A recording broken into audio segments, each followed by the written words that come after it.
Bismillahirrahmanirrahim. Assalamualaikum warahmatullahi wabarakatuh. Waalaikumsalam Waalaikumsalam warahmatullahi warahmatullahi wabarakatuh. wabarakatuh. Ya, untuk ini sebelumnya saya memohon maaf sebesar-besarnya jikalau ada kekurangan koneksi dari sini yang dikarenakan memang di sini koneksinya sedikit agak lambat. Apakah suara saya clear? Apakah suaranya bagus? Apakah kondusif Bagus, atau tidak? bagus, bagus, bagus. Alhamdulillah bagus, Ustaz. Ya, alhamdulillah. Saya izin nggak disuruh on cam. Sudah saya on cam. Ya, terus. Sini cuacanya cukup panas. Maafin saya udah cukup panas. Bismillahirrahmanirrahim. Alhamdulillahirabbil alamin wa bihi nasta'inu ala umuri dunya waddin. Wassalatu wassalamu ala asyrafil anbiya'i wal mursalin sayyidina Muhammadin wa ala alihi wa sahbihi ajma'in. Subhanaka la ilma lana illa ma 'allamtana innaka antal alimul hakim. Rabbi shrah li sadri wa yassir li amri wahlul 'uqdatam min lisani yafqahu qawli. وتتعلم وتعليم وتذكر وتذكير والنفع والانتفاع والإفادة والاستفادة والحث على التمسك بكتاب الله وسنة رسوله والدعاء على الهدى والدلالة على الخير بابتغاء وجه الله سنة رسوله وقربه سبحانه وتعالى. Pertama-tama marilah kita panjatkan puji syukur kita kehadirat Allah Subhanahu wa taala yang telah memberikan kita begitu banyak nikmat, begitu banyak rahmah sehingga alhamdulillah kita bisa berkumpul di majelis yang insya Allah diberkahi oleh Allah Subhanahu wa taala. Kemudian tak lupa pula sholawat beserta salam kita haturkan kepada junjungan Nabi besar Nabi Muhammad Sallallahu Alaihi Wasallam yang telah membawa kita dari zaman jahiliyah menuju zaman Islamiyah atau yang bisa dikenal sebagai ad-dinul Islam, agama Islam. Tak lupa pula saya berterima kasih kepada saudara moderator yang telah memberikan saya kesempatan dan juga forum SHS yang telah memberikan saya kesempatan juga untuk bisa hadir, untuk bisa sharing-sharing. Saya di sini bukan sebagai pengajar, saya di sini cuma hanya menjalankan kewajiban saya yang untuk mengamalkan ilmu yang saya miliki sebagai urgentnya. Ya, seperti yang sudah dikatakan oleh moderator tadi, perkenalannya, nama saya Muhammad Abdul Manan Aziz, kelahiran 25 November 2004, jadinya saya sekarang masih berumur 18 tahun. Ya, kita semua masih sama-sama belajar, saya juga masih kecil, masih 18 tahun, insya Allah juga perjalanan juga masih panjang, insya Allah ya. Kemudian insya Allah pada malam hari yang berbahagia ini, secara malam ya, sini masih sore soalnya.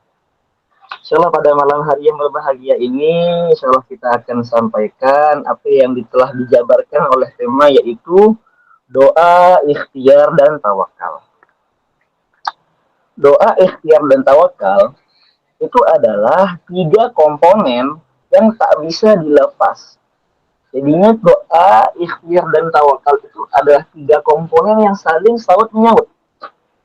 Doa, ikhtiar, dan tawakal, 3 komponen inilah yang menghantarkan suatu orang, yang mengantarkan seseorang kepada apa yang ia inginkan, kepada apa yang ia kehendaki. Seperti jika ada orang yang ingin menjadi pintar, maka harus dia memperbanyak doa, memperbanyak belajar, kemudian bertawakal kepada Allah Subhanahu wa taala. Jika ada orang yang ingin menjadi seorang pedagang yang sukses, berbanyak doa, berikhtiar dengan cara berdagang, kemudian tawakal kepada Allah Subhanahu wa taala. Maka 3 komponen inilah yang akan kita jabarkan pada malam hari ini. Komponen pertama yaitu doa. Doa secara pengertiannya lah doa fil Islam, ya ibadatun taqumu ala su'alil 'abdi rabbahu wa talabu minhu wa talab minhu. Doa adalah doa adalah suatu ibadah yang bermaksud yang bermaksud atau berdiri atas suatu permintaan. Permintaan antara hamba, dari hamba, kepada Tuhannya. Nah, itu yang dimaksud dengan doa. Doa itu jadinya bisa dihitung ibadah. Dihitung mendapatkan pahala. Doa. Doa ialah ibadah yang terdiri atas permintaan, permohonan seorang hamba kepada Tuhannya. Itu dinamakan doa. Nah, jadi yang membedakan doa dengan suruhan itu apa? Apakah kita menyuruh Allah untuk mengabulkan doa kita? Apakah kita meminta kepada Allah untuk dengan kata suruhan? Tidak. Yang membedakan doa dengan suruhan ialah kalau doa itu talabus syai' minal adna ila ta'la. Kalau doa itu permintaan dari hamba kepada Tuhannya. Permintaan dari seorang hamba kepada Tuhan itu dinamanya doa. Kalau suruhan itu talabus syai' minal a'la ilal adna. Jadi kalau suruhan atau amar suruhan itu adalah permintaan dari Allah Subhanahu wa taala, dari Tuhan kepada hambanya. Sama-sama permintaan, cuman berbeda maksud. Kalau hamba kepada Tuhan itu disebutnya doa, kalau Tuhan kepada hambanya itu disebutnya perintah. Sekarang, jika kita ada beberapa mindset yang memang harus diperhatikan, yang harus memang diubah dengan kata-kata suruh. Seperti ada teman-teman yang mengatakan bahwasannya kata-kata seperti ini. Saya sudah menyuruh orang tua saya tadi. Saya sudah menyuruh orang tua saya untuk membelikan saya HP. Saya sudah menyuruh orang tua saya untuk membelikan saya motor. Itu kata suruhan. Itu tidak sepatutnya kita gunakan kepada sesuatu yang lebih atas daripada kita, yang lebih tinggi. Seperti apa orang tua? Orang tua itu adalah seorang yang lebih tinggi derajatnya daripada kita. Maka mindset yang harus diubah. Seyogianya seorang anak itu mengganti kata suruh dengan kata meminta. Sudah saya meminta kepada orang tua saya untuk membelikan saya motor. Sudah saya meminta kepada orang tua saya untuk membelikan saya HP. Sudah saya meminta kepada orang tua saya untuk menjemput saya. Seperti itu, diganti mindsetnya, ya, diganti mindsetnya. Maka seyogianya, sepatutnya kita seorang hamba itu hanya berdoa kepada Allah Subhanahu wa taala. Tapi apakah Allah itu bosan? Apakah Allah itu bosan nggak kita doa-doa terus ke dia? Ya Allah, ada satu orang doa-doa terus dengan doa yang sama, apakah Allah itu bosan? Ini orang ini kok doanya itu terus? Enggak mungkin Allah itu bosan. Kenapa? Karena Allah itu berfirman langsung dalam Al-Quran, dalam surah Al-Mu'min ayat 60, wa qala rabbukum ud'uni astajib lakum. Apa kata Allah? Berdoalah kalian kepadaku. Allah yang meminta sendiri kepada hambanya. Berdoalah kalian kepadaku, niscaya akan ku perkenankan bagimu. Niscaya akan ku kabulkan doamu. Kata Allah sendiri. Ya, Allah itu senang kita berdoa kepadanya. Mau doa dengan doa yang sama, Allah itu senang. Doa yang sama setiap hari doa itu aja Allah itu senang. Ya, Allah itu yang nggak suka itu orang ketika habis ada sesuatu ada suatu masalah, itu dia tidak sadarkan suatu apapun keadaannya kepada dia, kepada dirinya, kepada Allah. Tetapi dia sadarkan kepada orang lain, apalagi kepada manusia. Allah itu sejatinya beliau senang ketika kita berdoa meminta kepadanya. Karena apa? Karena kepada siapa lagi kita harus bersandar. Karena kepada siapa lagi kita harus meminta kecuali kepada Allah Subhanahu wa taala. Apa kata Allah? Wa idza sa'alaka 'ibadi 'anni fa inni qarib ujibu da'watad da'i idza da'an falyastajibu li wal yu'minu bi la'allahum yarshudun. Dan apabila hamba-hambaku bertanya kepadamu ya Muhammad, apabila seorang hamba-hambamu bertanya kepadamu tentang aku, katanya Allah berfirman dalam Al-Quran, fakul, maka katakanlah bahwasannya aku ini dekat. Allah itu dekat sama kita. Allah itu dekat banget sama kita. Udu'un fa inni qarib. Ujibu da'watad da'i idza da'ani. Aku kabulkan permohonan orang yang berdoa kepadaku apabila dia berdoa kepadaku. Nah, jadinya Allah itu sangat-sangat senang kita itu berdoa kepada dirinya. Allah senang banget. Karena apa? Karena kewajiban kita itu memang hanyalah berdoa kepada Allah Subhanahu wa taala. Dan Allah itu memiliki hak untuk mengabulkan atau tidak. Allah itu punya hak, bukan kewajiban. Maka, bagaimana cara Allah itu mengabulkan suatu doa? Ingat, doa itu ialah ibadah. Ingat, doa itu ialah ibadah. Maka ganjarannya ialah pahala. Ganjaran doa itu pahala. Dan 3 cara perolehan atau 3 cara doa itu dikabulkan oleh Allah Subhanahu wa taala. Yang pertama, doanya itu langsung diijabah seketika. Itu biasanya doa-doa para aulia sholihin. Memang doa-doa orang-orang yang memang diistijabah oleh Allah Subhanahu wa taala langsung, mustajab, doa-doa orang yang mustajab. Seperti apa kata Allah dalam Quran, fataqabbalaha rabbuha biqabulin hasanin wa ambataha nabatan hasanan wa kaffalaha Zakariya kullama dakhala 'alayha Zakariya al-mihrab wajada 'indaha rizqa qala ya Maryam anna laki hadha qalat huwa min 'indillah. Seperti itulah cita-cita orang-orang yang berdoa dan memang langsung dikabulkan oleh Allah Subhanahu wa taala. Itu yang pertama. Kemudian yang kedua, yaitu berdoa akan tetapi doanya itu diijabah. Doanya diijabah akan tetapi ditunda terlebih dahulu. Ditunda, tidak langsung di bam gitu, tidak langsung ditaruh sepertika. Jadi harus harus ada ikhtiar, harus ada usaha-usaha terlebih dahulu. Itu diijabah akan tetapi ditunda. Yang kedua. Kemudian yang ketiga, yaitu doanya itu disimpan oleh Allah Subhanahu wa taala untuk bekalnya dia di akhirat. Doanya yang disimpan untuk bekalnya dia di akhirat akan dikabulkan besok di surga. Akan dikabulkan besok di surga. Akan tetapi jika tiga cara ini kalian merasa bahwasannya Allah itu tidak pernah mengabulkan doa kalian, ingatlah bahwasannya Allah itu doa kalian itu Allah simpan. Ingat bahwasannya doa Allah itu kalian simpan. Akan tetapi jika kalian memang tidak yakin, maka ingatlah pada diri kalian bahwasannya Allah itu sang sebaik-baik maha pembuat rencana. Sebaik-baik maha pembuat rencana itu Allah. Dan doa ini dikatakan oleh para ulama, ada sebuah qaul yang mengatakan bahwasannya doa silahul muslimin, silahul mukminin. Doa itu adalah senjata para orang-orang muslim, senjata para orang-orang mukmin.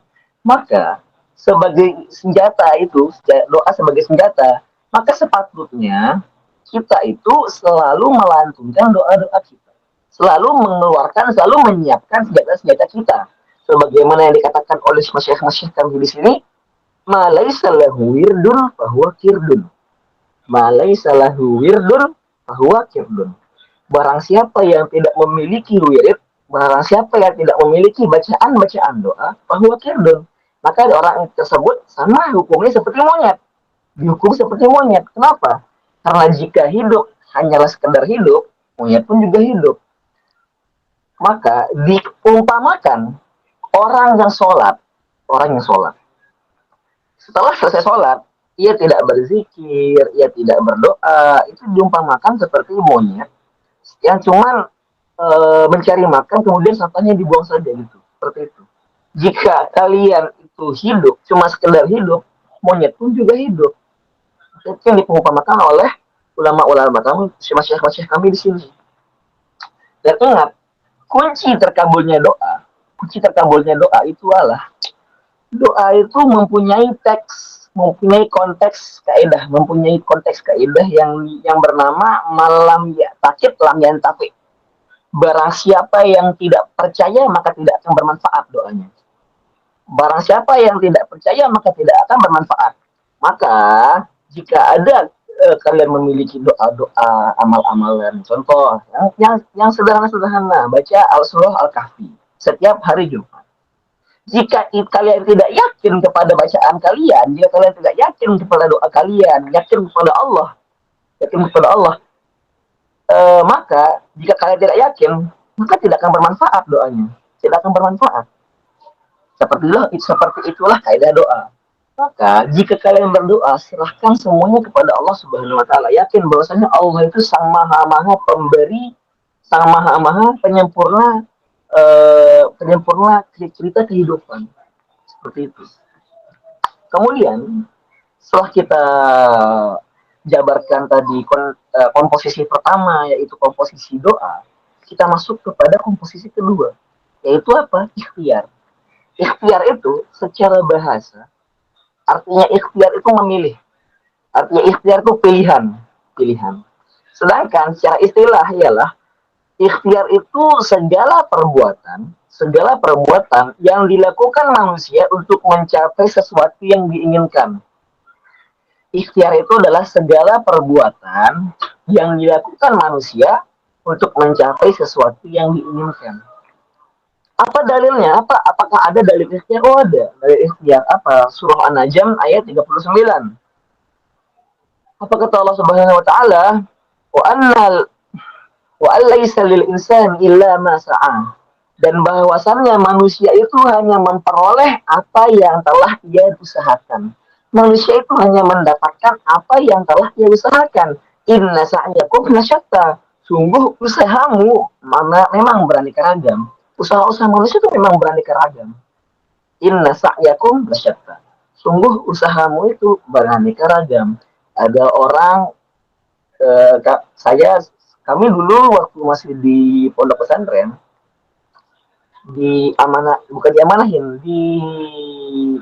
diberikan apa istilahnya pesan sama ustaz kami, bosannya ketika kalian berikhtiar menuntut ilmu ataupun bekerja dan lain-lain, utamakan yang namanya sadar diri.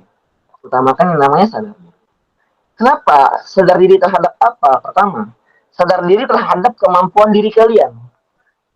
Jika kita tahu sadar diri kita memang orangnya lemot dalam menghafal, lemot dalam belajar, maka kita harus memperbanyak bacaan-bacaan kita, maka kita harus lebih giat belajar. Jangan melihat teman kita yang memang hafalnya sekali baca langsung kencang, yang memang sudah pintar, terus tiba-tiba dia keluar main, keluar jalan-jalan, jangan ikut. Karena apa? Karena kita harus memang sadar diri. Kemampuan kita dan kemampuannya dia itu berbeda. Itulah yang dikatakan oleh Allah, inna sa'yakum lasyatta. Sungguh usahamu itu memang beraneka macam. Ada mungkin yang metodenya SKS, sistem kebut semalam ketika belajar ujian. Ada mungkin yang memang sudah disiapkan selama sebulan sebelumnya, dan lain-lain. Kemudian, Allah menyuruh kita untuk berikhtiar, untuk berusaha lewat berbagai macam jalan. Makanya dinamakan ikhtiar, memilih, pilihan. Kalau kita nggak bisa menuntut ilmu di pondok pesantren, misalnya nih, ada teman-teman yang nggak sempat mondok, ya menuntut ilmu di majelis, masuk majelis zikir. Kalau nggak bisa masuk majelis, bisa hadir majelis SHS, majelis online. Allah sudah memudahkan semuanya. Allah itu mudahkan semua perkara-perkara hambanya. Fa inna ma'al usri yusra, maka sesungguhnya bersama kesulitan itu ada kemudahan. Kemudian Allah tambahkan lagi, sesungguhnya setelah kesusahan itu ada kemudahan. Allah sebutkan 2 kali. Sebagai apa? Taukid. Sebagai apa? Penguat bahwasannya Allah itu akan memudahkan hamba-hambanya yang memang menyandarkan dirinya kepada Allah Subhanahu wa taala. Maka karena itulah disebut dengan ikhtiar, yaitu pilihan. Apakah keinginan kita itu terwujud atau hanya angan-angan? Apakah kita ingin kita menjadi orang yang sukses atau cuma kepingin doang? Apakah kita ingin menjadi orang yang pintar atau cuma kepingin doang? Maka itulah perlunya ikhtiar. Dzalika bi anna Allah lam yakun mughayyiran ni'matan an'amaha 'ala qaumin hatta yughayyiru ma bi anfusihim wa anna Allah samii'un 'alim. Yang demikian itu sesungguhnya Allah itu tidak akan mengubah suatu nikmat yang telah diberikan kepada suatu kaum. Allah itu tidak akan mengubah suatu kaum sebelum mereka mengubah apa yang ada pada diri mereka sendiri. Fa idza qudiyatis salata fantashiru fil ard Wabtagu min fadlillah wadhkurullaha katsiran la'allakum tuflihun. Apabila surah Jumat 10, apabila sholat telah dilaksanakan. Sholat itu secara bahasa itu artinya doa. Sholat itu secara bahasa dia artinya doa. Apabila sholat telah dilaksanakan, apabila kalian sudah berdoa kepada Allah Subhanahu wa taala, katanya Allah ini, maka bertebaranlah kamu, maka berpencarlah kamu di muka bumi. Maksudnya itu kita setelah berdoa kepada Allah, kita itu ikhtiar. Pencar, mungkin ada yang ke sekolah, ada yang ke tempat kerja, ada yang segala macam. Kita ikhtiar, berpencar di tempat bumi. Dan carilah karunia Allah. Dan di tempat sekolah kita mencari karunia Allah. Baik berupa ilmu, di tempat kerja kita mencari karunia Allah, baik berupa harta. Dan ingatlah, banyak-banyak agar kamu beruntung. Dan carilah karunia Allah dan ingatlah kepada Allah. Wadhkurullaha katsiran, dan ingatlah kepada Allah banyak-banyak ingat kepada Allah. La'allakum tuflihun, agar kamu menjadi orang yang beruntung. Maka ayat di atas, ayat tadi ialah dalil bahwa setelah kita selesai berdoa kepada Allah Subhanahu wa taala, setelah kita menunaikan hajat-hajat kita kepada Allah Subhanahu wa taala, Allah menyuruh kita untuk berkeliaran, untuk bertebaran di muka bumi, berusaha untuk mencari karunia-karunia Allah yang memang Allah titipkan di tempat itu. Allah itu menaruh yang kau inginkan pada tempat tersebut. Maka seperti itulah pentingnya yang dinamakan ikhtiar atau berusaha untuk mencapai sesuatu yang kita inginkan. Kemudian kita masuk kepada komponen terakhir, yaitu tawakal. Tawakal ialah i'timadul qalbi 'ala Allah Ta'ala fi istijlabil masalih wa daf'il madar. Bahwasannya tawakal itu kita menyandarkan hati kita kepada Allah Subhanahu wa taala dalam semua segala masalah, dan juga dalam mencegah daripada kemudaratan. Maksudnya itu apa? Tafwidul amri ilallah, menyerahkan semuanya kepada Allah. Wal isti'anah bihi, dan meminta pertolongan kepada Allah. Fi jami'il umur, kepada dalam semua perkara. Warabtul asya' bimasyiatihi, dan mengkaitkan semua sesuatu kepadanya. Itu yang dimaksud dengan tawakal. Tafwidul amri ilallah, menyerahkan semua sesuatu keluh kesah kepada Allah Subhanahu wa taala. Menyerahkan segalanya kepada Allah Subhanahu wa taala. Karena hanya Allah lah yang maha mengetahui apa yang ada pada diri seseorang. Tawakal itu dilaksanakan. Tawakal itu dilakukan setelah manusia melakukan ikhtiar dengan maksimal. Dikisahkan pada zaman Nabi Muhammad SAW, ada seseorang yang masuk ke masjid. Dia membawa onta, dan ontanya ini dia tidak ikat di sebuah pohon. Ketika selesai sholat, orangnya bingung, jadi onta kemana nih onta. Akhirnya Rasulullah menyampirinya. Wahai fulan, masalahmu apa? Ya Rasulullah, saya sudah bertawakal kepada Allah Subhanahu wa taala, tapi mengapa onta saya ini hilang? Padahal saya sudah tawakal kepada Allah Subhanahu wa taala, kata si fulan. Kemudian Rasulullah SAW menjawab, apakah kamu sudah mengikat ontamu? Kata Rasulullah, belum ya Rasulullah. Maka tawakal itu dilaksanakan setelah ikhtiar dengan maksimal. Pertama, jadinya harusnya orang tersebut itu berdoa kepada Allah dulu, berdoa agar ontanya tidak hilang. Itu yang pertama. Kemudian dia ikatkan ontanya itu, dia ikat pada suatu pohon. Baru dia tawakal kepada Allah Subhanahu wa taala. Seperti itu harusnya yang di tartib-tartibnya seperti itu. Maka tawakal kepada Allah Subhanahu wa taala tidak dibenarkan apabila menyerahkan segala urusan kepada Allah sebelum melaksanakan usaha semaksimal mungkin. Tidak dibenarkan, ya. Demikian juga tawakal itu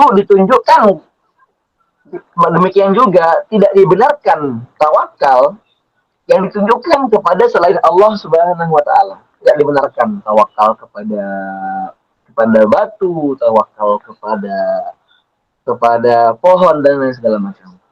Karena itu dimasuk dalam perbuatan syirik yang harus dijauhi oleh setiap orang-orang yang beriman. Apa kata Allah Subhanahu wa taala dalam Al-Qur'an surah Ali Imran ayat 159, "Fa idza azamta fatawakkal 'ala Allah, innallaha yuhibbul mutawakkilin." Jika kau memiliki keinginan, jika kau memiliki kehendak, fatawakkal 'ala Allah, maka bertakwalah kepada Allah, maka bertawakallah kepada Allah. Innallaha yuhibbul mutawakkilin. Sesungguhnya Allah itu mencintai orang-orang yang bertawakal kepadanya. Wa may yattaqillaha yaj'al lahu makhraja. Dan barang siapa yang bertakwa kepada Allah Subhanahu wa taala, yaj'al lahu makhraja, maka akan diberikan jalan keluar dari setiap masalah-masalahnya. Wa yarzuquhu min haitsu la yahtasib. Dan akan diberikan rezeki dari arah yang tidak disangka-sangka. Wa may yatawakkal 'ala Allah fa huwa hasbuh. Dan barang siapa yang bertawakal kepada Allah, niscaya akan dicukupkan keperluannya, akan dicukupkan rezekinya. Innallaha balighu amrih. Sesungguhnya Allah itu melaksanakan semua urusan-urusannya, melaksanakan semua urusan-urusannya. Qad ja'alallahu likulli syai'in qadara. Sungguh Allah telah mengadakan ketentuan bagi setiap sesuatu. Jadinya seyogianya, sepatutnya kita, seorang manusia, seorang insan, itu tidak meminta, bukan tidak meminta, tidak, bahwasanya jika kita berdoa, kita tidak dipermasalahkan. Jika berdoa semustahil apapun doa itu kita tidak dipermasalahkan oleh Allah Subhanahu wa taala. Akan tetapi ingat, Allah itu memberikan apa yang kita butuh, bukan apa yang kita mau. Allah itu memberikan apa yang kita butuh, bukan apa yang kita mau. Karena apa? Konteks ayatnya di sini ialah niscaya Allah akan mencukupkan keperluannya. Allah itu akan mencukupkan keperluannya. Bukan maksudnya untuk menjadi sangat kaya dan segala macam, bukan. Yang penting orang itu cukup. Kita bukan berarti kita tidak meminta untuk menjadi orang kaya, bukan. Akan tetapi sebaik-baiknya orang, seperti yang dikatakan oleh kisah Imam Syafi'i. Imam Syafi'i itu beliau orangnya itu zuhud. Zuhud itu adalah sifat tidak cinta dunia. Zuhud itu adalah sifat tidak cinta dunia. Bukan berarti kita ntar nggak ada yang kerja, nggak ada yang nyari duit, bukan. Cuman taruhlah dunia itu di genggaman saja. Jangan taruh di hati. Kenapa? Karena jikalau misalnya kita cinta pada mobil apa kita kepada hal-hal dunia, ketika dunia hanya kita taruh di tangan, ketika kita lepas kita tidak merasakan apa-apa. Saya pegang headset sini. Ini dunia saya. Ketika saya pegang di tangan, saya lepas, jatuh, hilang. Saya tidak merasakan apa-apa. Tetapi jika saya taruh dunia di dalam hati, ketika dunia itu hilang, maka akan timbul yang sakit hati, timbul kecewaan, timbul namanya keputusasaan. Bilang terus Allah itu nggak adil, Allah itu segala macam. Auzubillah min dzalik. Semoga kita terhindar dari hal-hal seperti itu. Ya, maka seyogianya, maka sepatutnya seorang hamba, jika ia menghendaki sesuatu, jika ia menginginkan sesuatu, maka ia berdoa kepada Allah Subhanahu wa taala, berdoa kepada Tuhannya. Kemudian berusaha dengan sekuat tenaga untuk mencapai sesuatu yang ia inginkan tersebut.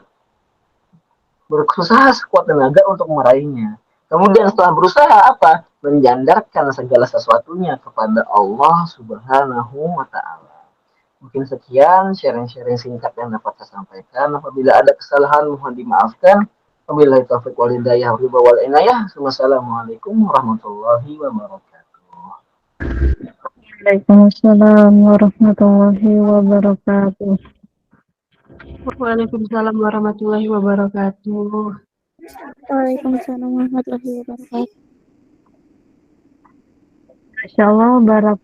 Masya Allah, barakallahu fikum wa jazakallahu khair atas materi yang telah disampaikan, Kak. Mudah-mudahan dapat dipahami dengan teman-teman sekalian dan insya Allah bakal menjadi amal jariah bagi antum. Baik, acara yang selanjutnya yaitu sesi tanya jawab. Kepada teman-teman saya persilahkan untuk bertanya. perwakilan 2 orang melalui on-mic. Pertanyaan kami batasi hanya 5 pertanyaan. Kepada teman-teman yang ingin bertanya melalui on-mic, saya persilahkan.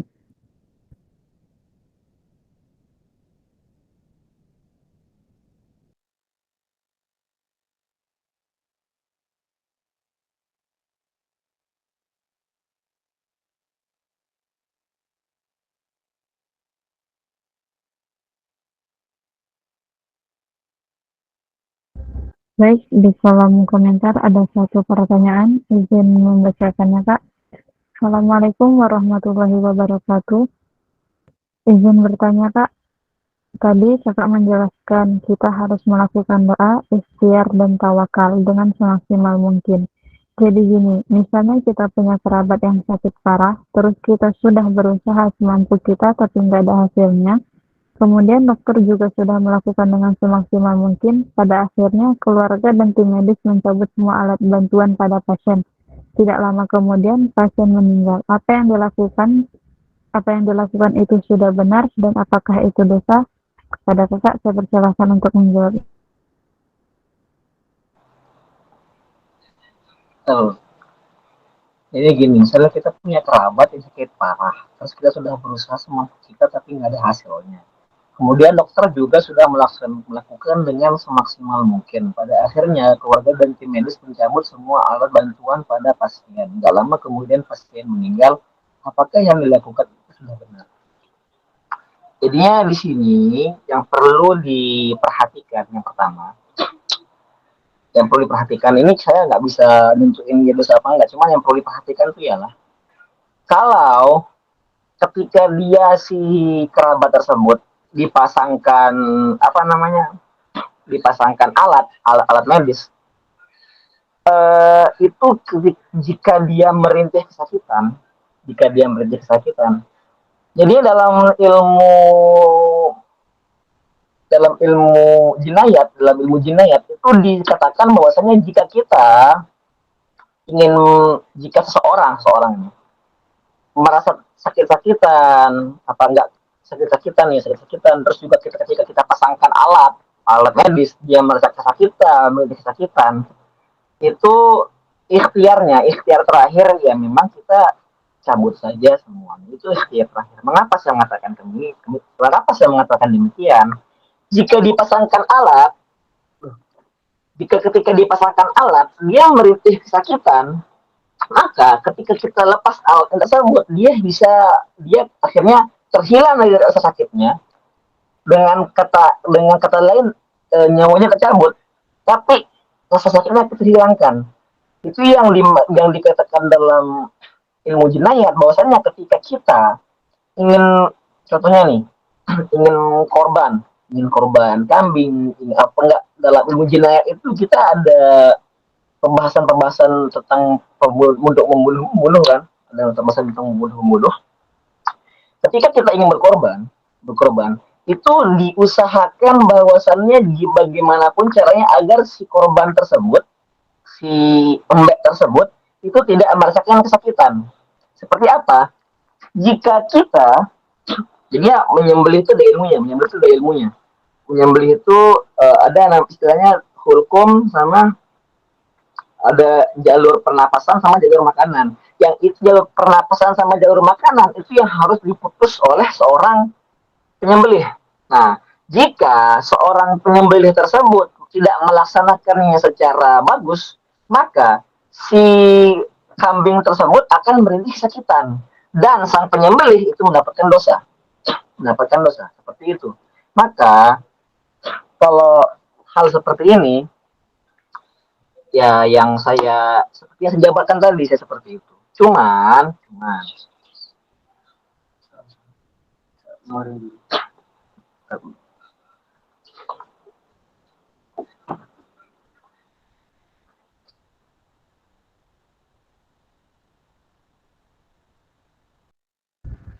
Ikhwan, Kak, mic-nya belum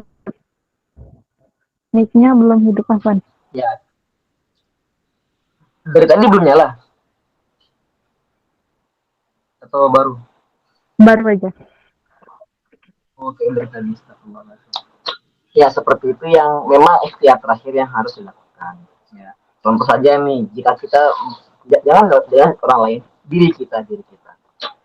Misalnya contoh lain, Allahumma shalli ala sayyidina Muhammad, Kemal Ataturk. Kemal Ataturk, yang kita tahu nih, beliau adalah seorang yang sampai jasadnya tidak terima oleh bumi. Itu merasakan sakaratul maut selama 3 tahun. 3 tahun sampai 3 bulan, lupa, Allah alam. Merasakan sakaratul maut yang sangat panjang. Nah, ketika sakaratul maut itu lebih sakit daripada setelah dia meninggal. Sakaratul maut itu lebih sakit daripada setelah dia meninggal. Maka ikhtiar terakhir adalah jika memang seorang tersebut yang tadi, kerabat tersebut tidak merasa sakit-sakitan ketika dipasangkan alat, yaitu ketika sakaratul maut, maka seyogianya kita itu bukan masalah mengakhirinya ya, istilahnya itu memudahkan agar dia seorang tersebut tidak merasakan kesakitan lagi, ya dengan kata lain ya, mencabut nyawanya. Tapi bukan kita memang bermaksud untuk sengaja, ntar sengaja diracun, ntar bahaya, enggak ya, seperti itu ya. Mungkin seperti itu ya mungkin yang dapat saya jabarkan di sini. Tapi memang pertanyaan ini cukup menarik, insya Allah akan saya dalami lagi insya Allah pada bab medis ya. Terima kasih atas pertanyaannya. Kemudian kita lanjut kepada kerja selanjutnya. Terima kasih. Syukran wa jazakallahu khair atas jawabannya Kak. Baik, ke pertanyaan selanjutnya. Assalamualaikum warahmatullahi wabarakatuh. Afwan, izin bertanya Kak, kalau kita sudah ikhtiar tapi tidak sesuai dengan harapan kita, bagaimana dan lebih utama mana ikhtiar terlebih dahulu atau tawakal? Kepada Kakak, saya persilakan untuk menjawabnya. Kalau ikhtiar tidak sesuai dengan harapan kita bagaimana? Iya seperti tadi. Jika kita memang memiliki ikhtiar, jika kita sudah ikhtiar semaksimal mungkin, semaksimal mungkinnya, bukan apa namanya, bukan setengah-setengah, semaksimal mungkin. Itu yang dikatakan oleh Allah Subhanahu Wa Taala. Jika Anda sudah berikhtiar semaksimal mungkin, Allah akan kabulkan apapun yang kalian inginkan. Allah tuh akan berikan. Saya punya teman pribadi. Alhamdulillah dulu Ana pondoknya pondok tahfiz. Saya punya teman. Beliau adalah seorang yang memang sangat gigih dalam menghafal Al-Quran. Maksudnya menghafal Al-Quran. Beliau sangat gigih dalam menghafal Al-Quran. Cuman beliau diberikan ujian oleh Allah Subhanahu Wa Taala itu lambat dalam menghafal. Saya tajuk sama beliau. Beliau itu ketika menghafal, jika dia tertidur hafalannya hilang semua. Jika di orang teman Anda tidur, dia hafalannya hilang semua langsung. Maka dia hanya mendapatkan, kalau nggak salah selama setahun hanya mendapatkan volume 1 juz. Cuman yang dapat diambil di sini ialah ketika kita berikhtiar itu sudah diganjarkan pahala oleh Allah Subhanahu Wa Taala. Seperti apa dalam hadis Rasulullah SAW, barang siapa yang membaca Al-Quran, itu mendapatkan satu pahala. Jadi diganti jadi 10. Akan tetapi jika ada orang yang membaca Al-Quran, kata Rasulullah, dan dia terbata-bata dalam membaca Al-Quran, tapi dia itu terbata-bata, akan tetapi punya ikhtiar untuk belajar, maka diberikan ganjaran 2. Pertama pahalanya dia membaca Al-Quran. Kedua pahalanya dia itu berikhtiar untuk ingin bisa membaca Al-Quran. Seperti itu. Maka jika ikhtiar tidak sesuai dengan harapan, maka jalan terakhirnya itu ialah ikhlaskan semua pada Allah Subhanahu Wa Taala. Ikhlaskan semua pada Allah Subhanahu Wa Taala. Karena apa? Karena Allah yang maha mengetahui qadar, qadar kemampuan seorang hamba tersebut. Misal contoh cerita. Pada zaman Nabi Musa alaihissalam, pada zaman Nabi Musa alaihissalam, ada seorang miskin. Memang dia orang miskin tersebut pada zaman Nabi Musa, pada Nabi Muhammad SAW lupa, ada seorang miskin yang meminta doa kepada Rasul, meminta doa kepada Nabi untuk dijadikan dia sebagai orang kaya. Awalnya ditolak. Cuma karena orang ini maksa, orangnya agak masa akhirnya Rasulullah minta kepada Allah bahwasanya agar orang ini dijadikan orang yang kaya. Diberikanlah dia seekor kambing. Kemudian kambingnya itu beranak, kemudian beranak, dan kemudian dia itu menjadi orang kaya sehingga suatu hari dia itu lupa lupa atas kewajibannya kepada Allah Subhanahu wa taala, itu zakat. Ketika ditagih zakat, dia lupa, dia bilang ini kambing saya gitu. Kalian nggak boleh mengambil hak pun dari kambing-kambing saya. Nah, seperti itu. Seperti itu, mengapa Allah tidak mengabulkan, tidak memberikan apa yang kita ikhtiarkan, tidak memberikan apa yang kita doakan, karena Allah tuh mengetahui qadar kita.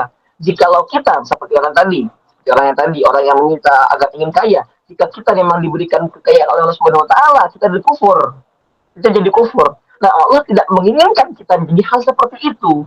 Nah, seperti itu kan, clear. Seperti itu. Maka ketika kita sudah berikhtiar, berdoa, menyerahkan semuanya kepada Allah Subhanahu wa taala, serahkan semuanya kepada Allah Subhanahu wa taala, agar karena Allah itu yang Maha mengetahui qadar manusia. Seperti itu. Kemudian yang lebih utama antara ikhtiar dan terlebih dahulu atau tawakal. Tentu saja ikhtiar. Kenapa? Karena tidak mungkin kita tawakal kepada Allah kalau kita belum ikhtiar. Atau enggak, mungkin antum bisa memberikan saya contoh-contoh ketika kita tawakal sebelum ikhtiar. Seperti misalnya kayak kita belajar dulu, kita bekerja dulu, kemudian apalagi contoh-contoh ikhtiar. Pokoknya kita berikhtiar dulu, berusaha terlebih dahulu, seperti cerita tadi yang yang sahabat Rasulullah yang kehilangan ontanya, itu seharusnya dia ikhtiar terlebih dahulu, diikhtiarkan, diikat dulu ontanya, baru dia bertawakal kepada Allah Subhanahu wa taala, menyerahkan semuanya kepada Allah Subhanahu wa taala. Seperti itu ya. Terima kasih atas pertanyaannya. Jazakallahu khairan. Kita lanjut pada pertanyaan selanjutnya.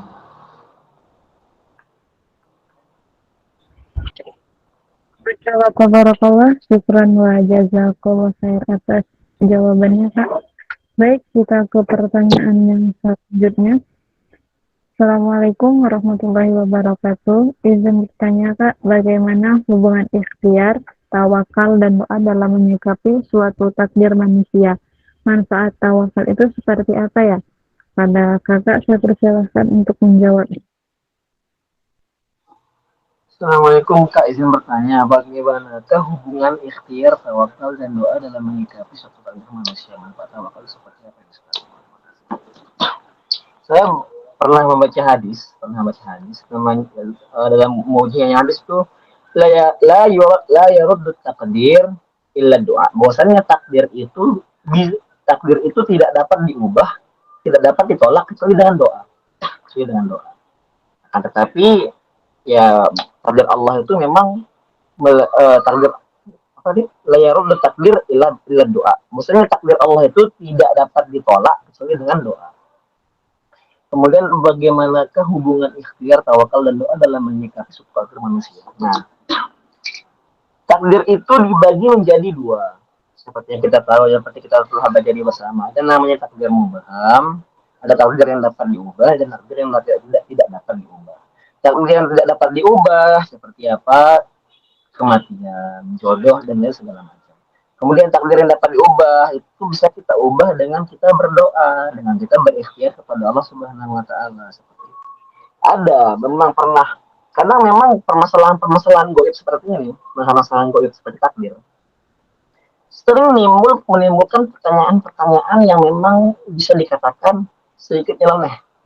Dan juga saya sendiri sering menimbulkan pertanyaan-pertanyaan seperti itu. Contoh, jika memang takdir itu ketetapan Allah Subhanahu wa taala, lalu bagaimana cara kita bisa mengubahnya hanya dengan berdoa? Nah, seperti itu pertanyaan-pertanyaan yang memang sedikit agak nyeleneh, yang memang biasa terkeluarkan di kepala manusia. Dan juga saya sendiri suka kadang-kadang memikirkan hal-hal seperti itu. Cuman saya tegaskan di sini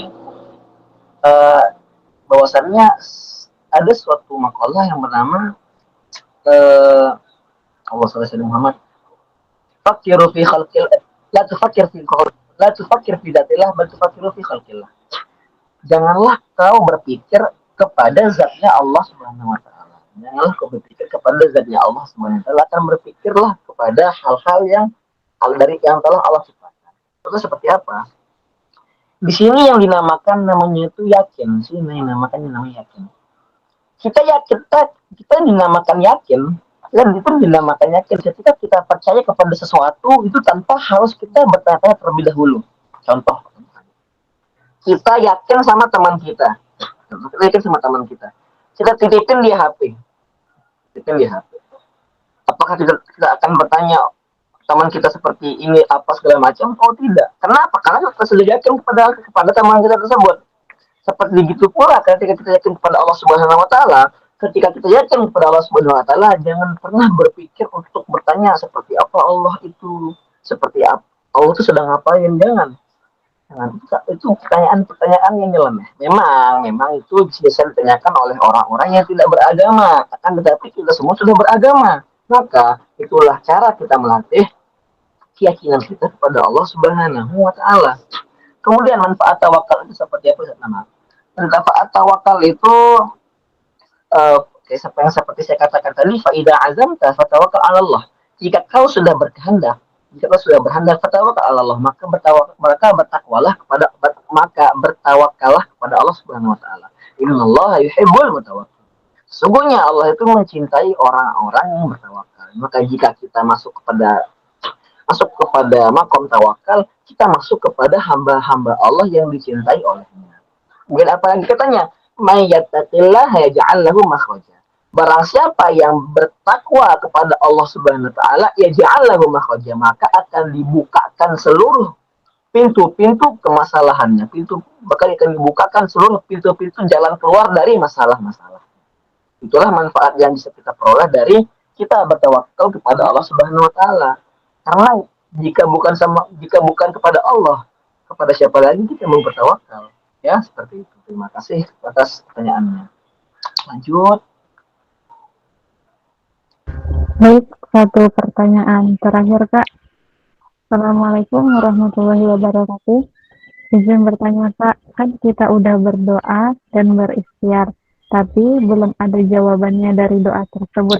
Apa yang harus kita lakukan agar kita sabar dalam menunggu jawaban dari doanya dan sabar dalam menerima? Kepada Kakak, saya persilahkan untuk menjawabnya. Ya, seperti yang saya jabarkan tadi, bahwasanya Allah itu mengabulkan, Allah itu mengijabah doa kita dengan 3 cara. Yang pertama, Allah itu mengijabah doa kita secara langsung. Kemudian yang kedua, Allah itu mengijabah doa kita secara atau mengabulkan doa kita, akan tetapi ditunda. Kapan waktunya antum itu pas untuk mendapatkan sesuatu tersebut, makanya ditunda dulu. Kemudian yang terakhir, Allah itu mengijabah doa kita, akan tetapi disimpan untuk apa? Disimpan untuk di surga nanti, disimpan untuk jadi amal kita di hari kiamat. Kenapa dia jadi amal kita di hari kiamat? Kenapa? Karena ya seperti saya katakan, doa ini ialah ibadah. Maka ganjaran ibadah itu ialah pahala. Saya kan sudah berdoa dan berikhtiar, tapi mesti belum ada jawabannya, mesti seperti tadi. Jikalau memang belum terkabul doanya, maka ditunda dulu. Berarti bagian yang kedua. Akan tetapi yakinlah bahwasannya Allah itu maha mengabulkan seluruh permohonan hamba-hamba. Apa yang harus kita lakukan agar kita sabar dan menunggu jawaban dari doanya, Ustaz? Nah, tetap berdoa. Kita berdoa kepada Allah Subhanahu wa taala, dan saya punya statement yang akan saya keluarkan nanti di akhir. Nanti. Kemudian ada suatu hadis yang mengatakan bahwasannya ada seorang pemuda berdoa kepada Allah Subhanahu wa taala. Mengapa pemuda tersebut tidak diijabah doanya? Apa kata Rasulullah? Syarbuhu haram. Dia minum dari hal-hal yang haram. Wata'amuhu haram, dan dia itu makan dari hal-hal yang haram. Kemudian wasaubuhu wasyabuhu haram, dan kemudian pakaiannya itu haram. Apa yang melengkap dalam dirinya itu adalah hal-hal yang haram. Lalu bagaimana Allah ingin menjawab? Gimana Allah ingin menjawab doa hamba tersebut? Jika memang masih ada hal-hal yang haram pada diri hamba tersebut, Maka upaya kita itu ialah membersihkan diri, membersihkan hati, membersihkan diri, belajar ilmu-ilmu tasawuf, itu belajar pembersihan hati seperti itu ya. Kemudian juga jangan pernah tinggalkan sholat, jangan pernah sekalipun tinggalkan sholat. Kenapa? Sholat itu secara bahasa ialah doa bi khair. Sholat itu secara bahasa adalah doa bi khair. Doa yang mengandung kebaikan-kebaikan dalamnya sholat. Maka sholat itu sudah termasuk kita dalam berdoa. Bukan kita berdoa sudah sholat, bukan ya. Bukan kita berdoa tapi sudah sholat, bukan. Tapi kalau kita sudah sholat, kita sudah berdoa. Tetapi jika setelah selesai sholat, jangan lupa kita berzikir kepada Allah Subhanahu Wa Taala. Apakah setelah sholat kita langsung kabur? Kalau memang sholat sekedar sholat, maunya juga kalau emang sholat sekedar sholat, monyet juga itu sekedar makan pisang dan terus dibuang seperti itu ya. Nah, makasih atas soal-soalnya yang sangat-sangat menunjukkan. Saya kembalikan semua kepada moderator. Terima kasih. Tabarakallah, syukran wa jazakallah khair atas semua jawaban-jawaban dari pertanyaan teman-teman. Baik, acara yang selanjutnya yaitu closing statement or motivation kepada Kak Aziz. Saya persilahkan untuk memberikan motivasi atau nasihat kepada kami semua. Tafadhal mashkura. Ya, ini statement yang memang saya siapkan di akhir ialah Allah itu adalah Tuhan segala manusia. Allah itu adalah penyempurna. Allah itu adalah sebaik-baik sutradara. Maka seyogyanya kita sebagai seorang hamba ialah selalu meminta, selalu berdoa kepada Allah Subhanahu Wa Taala. Karena kenapa? Karena jika bukan kepada Allah, kepada siapa kita mau berdoa? Setelah kita berdoa kepada Allah, kita berikhtiar kepada Allah Subhanahu Wa Taala. Kemudian kita bertawakal kepadanya. Kemudian statementnya ialah suatu saat ada seorang anak bertanya kepada ibunya, wahai ibuku, jika memang semua takdir itu sudah dituliskan di Lauhul Mahfuz, jika memang semua takdir dalam hidup saya sudah ditakdirkan oleh Allah, sudah ditaruh di Lauhul Mahfuz, lalu untuk apa sih berdoa, kata si anak. Lalu saya berdoa untuk apa? Kalau emang saya sudah ditakdirin kaya, saya bakal kaya. Kalau saya ditakdirin miskin, saya bakal miskin. Lalu untuk apa sih berdoa, kata si anak. Kemudian ibunya menjawab dengan jawaban yang sangat-sangat luar biasa, ialah kamu berdoa, sering-seringlah berdoa agar apa? Mungkin, kata ibunya, mungkin salah satu dari semua doa-doamu itu yang ditulis oleh Allah pada takdir-takdirnya. Jawaban yang sangat-sangat menakjubkan, kata ibunya, mungkin atau jangan mungkin.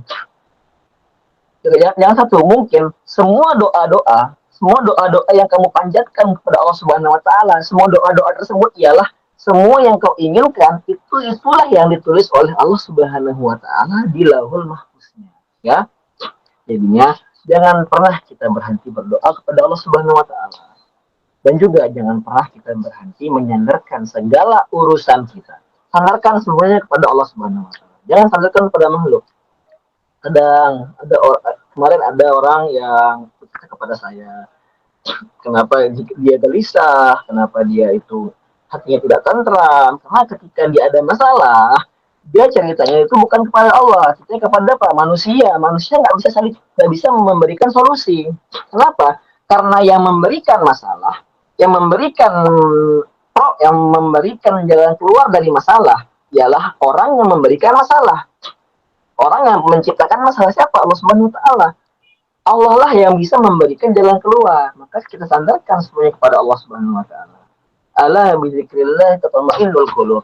Bukanlah hanya kepada Allah itu hati menjadi tenang.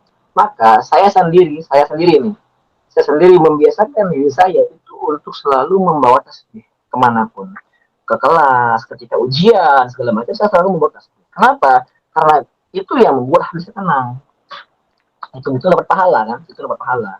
Lagi ujian, malas-malas mikir, bawa tasbih, diputar-putar aja, diputar-putar. Insyaallah ilham itu akan datang.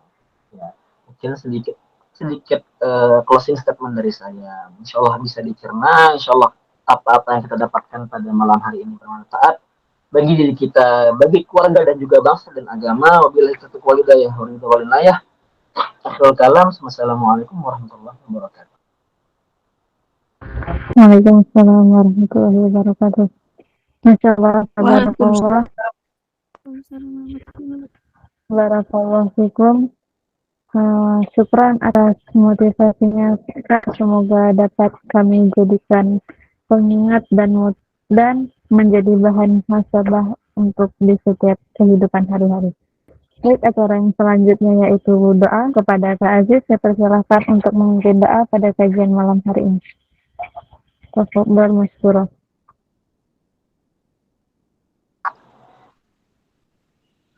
Ya, saya izin nggak on cam ya. Kita berdoa. Kita tandahkan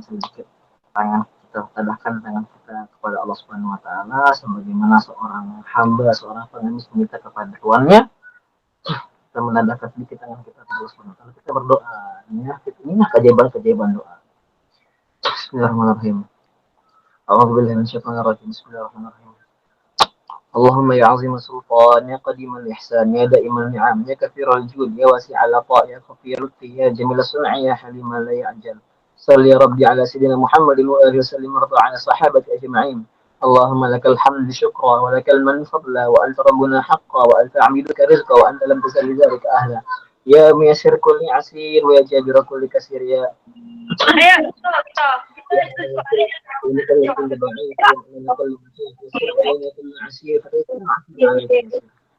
اللهم يا من لا يحتاج إلى البيان والتفسير حاجتنا كثير وأنت علم بها وخبير يا الله. Hajatuna kathir Allah, hajat kita banyak banget ya Allah, kita banyak bangetnya kita inginkan ya Allah. Wa anta alimu biha wa qadir ya Allah. Dan engkau adalah maha mengetahui ayat kita banyak ya Allah. Allahumma inni akhafu minka wa akhafu mimman yakhafu minka wa akhafu mimman la yakhafu minka. Allahumma bihaqqi man yakhafu minka najjina mimman la yakhafu minka. Allahumma bihaqqi sayyidina Muhammadin uhrusna bi'ainika allati la tanam. Allah jaga kami daripada matamu yang tidak pernah tidur. فاطمسنا بكنفك الذي لا يرام وارحمنا بقدرتك علينا فلا نهلك وأنت ثقتنا ورجاؤنا صلى الله على سيدنا محمد وآله وصحبه وسلم والحمد لله رب العالمين عدد خلقه ورضا نفسه زينة عرشه ومداد كلماته والحمد لله رب العالمين يا الله إن هذا الدعاء يا الله إنه دعاء kami kepadamu ya Allah وهذا الإجابة ya Allah ijabah doa kami ya Allah وهذا الجهد وعليك syukur dan hanya kepadamu kami bertawakal ya Allah wa inna lillahi wa inna ilaihi raji'un. Hanya kepadamu semuanya akan kembali Allah. Wala hawla wala quwwata illa billahil aliyyil azim. Rabbana atina fid dunya hasanah wa fil akhirati hasanah wa qina adzaban nar. Subhana rabbika rabbil izzati amma yasifun wa salamun alal mursalin walhamdulillahi rabbil alamin.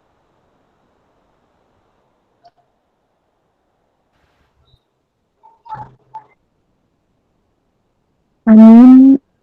Amin ya rabbal alamin. Dengan dilangitkannya doa tadi, maka berakhirlah kajian kita pada malam hari ini. Saya selaku moderator mohon maaf apabila ada kesalahan dan kekurangan dalam kegiatan kajian pada malam hari ini. Dan saya juga mengucapkan terima kasih kepada Kak Aziz yang telah meluangkan waktunya untuk memberikan ilmu kepada kami semua. Masya Allah, dan insya Allah akan menjadi amal jariah untuk antum. Dan saya juga mengucapkan terima kasih kepada para jajaran admin yang telah menyelenggarakan kajian pada malam hari ini, serta kepada teman-teman yang telah bergabung pada malam hari ini. Baiklah, marilah kita tutup kajian pada malam hari ini dengan doa kafaratul majelis. Subhanallah wa bihamdika asyhadu an la ilaha illa anta astaghfiruka wa atubu ilaik.